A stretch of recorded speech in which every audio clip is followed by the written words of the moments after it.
one document, one debate, one vote. And that's something for us as the opposition party, something unacceptable, because as you might already know, in that bill there is many different things and many changes that will bring many changes in our juridic systems. So it's frustrating to not be able to have a real debate on each point of that omnibus bill. And it's also frustrating to not be able to vote for some things in that omnibus that we think is correct, but we cannot vote for it because in that omnibus there is things that we don't agree with. So at the end, the classical argument is the NDP is for the sexual abuse criminal because it didn't vote for that omnibus. And those are kind of easy arguments that are often used. So 9 bills that are modified by that omnibus. First, it talks about victims of terrorism. It will allow them to sue their preparators, and also that include that the victims of terrorism will be able to pursue some governments that will be listed by the cabinet as government who are encouraging the terrorism.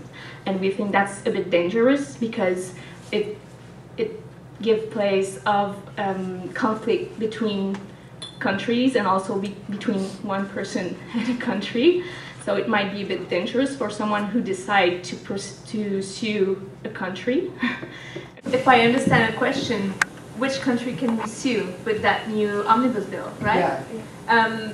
We don't know yet. But the thing is that the government, the cabinet, will have the discretion to decide which country we will be able to sue. So the government will decide, well, it seems to me that this government, this country, is encouraging the terrorism, so let's be able to sue it. And so you see that the problem is, first, it will probably not help the relations between us and those countries that we will choose to put on our blacklist. And yeah, we don't know yet how it will be possible and what the consequences for an individual and us as a country will that bring to be able to sue a country because we're a victim of terrorism. Also, one part creates mandatory sentences for offenses relating to child exploitation, like sexual assault and luring a child online. So that's another part of the omnibus. As a party, we agree that we could explore more about the mandatory sentences for those kind of crimes, but for sure that's not the part that we were more offended by. Angry about the fact that there's nothing about prevention and rehabilitation.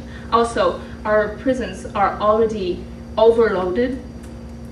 One prisoners on 5 can have access to programs, for example, to help them to get rid of toxicomania addiction problems. And so with more people in our prisons, with longer sentences, what can we do to help more people to have access to those programs? Nothing in that law can give us hope that if we put more people in prisons, well, we'll not have more services for them, or we'll not try to make sure that they will be able to go back in society after.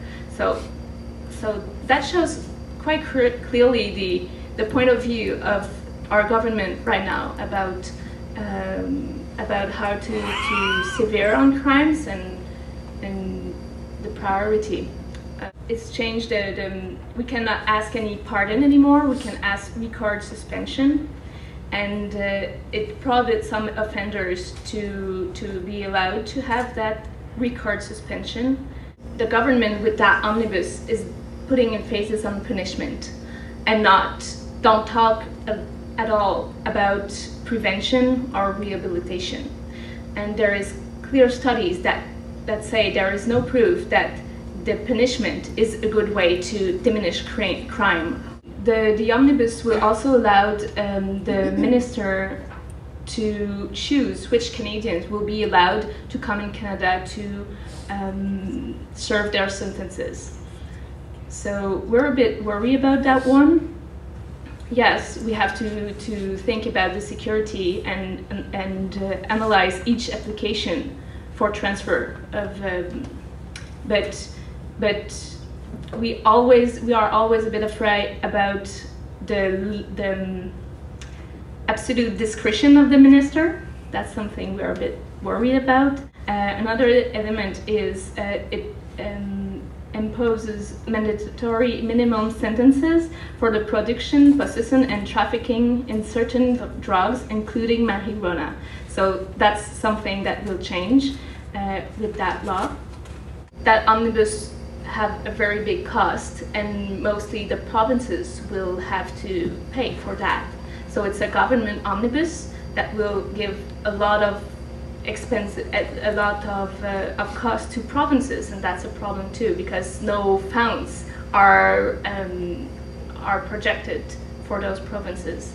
The costs, the overload prisons, and the emphasis on punishment that cannot give us hope that we will talk about prevention and rehabilitation. So I'll stop there. I'll let my colleagues talk more about what is the social direction that we're taking with that omnibus, and if you have any question, I'll be really happy to answer later. Thank you. Le director of the l'Association des services de réhabilitation sociale du Québec, which is an association that will be celebrating its 50th anniversary next year. It's an association that was built by aftercare agencies in the early 60s, among others, John Howard Society of Quebec and the SORS and different types of organizations.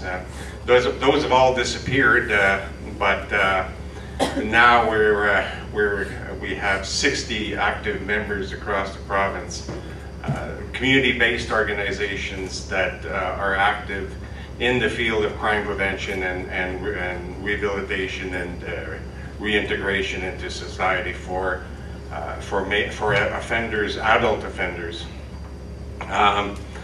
We're talking about over 800 employees and over 550 volunteers active for about 35,000 individuals who are benefiting from our services. So that's who we are, basically. One of our roles traditionally also has been to study whatever legislation that comes out of either the federal government or the provincial government and offer opinions on these pieces of legislation. Our opinions are based on our naturally over 50-year experience and on our ground level experience with offenders.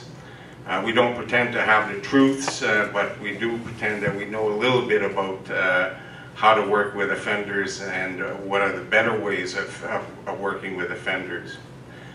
When I look at the general orientations of the government since it was elected first in 2006, I guess it was, most of the crime bills, if not all of the crime bills that have been adopted or have been presented since then, have basically been solutions, I would call them solutions in search of a problem.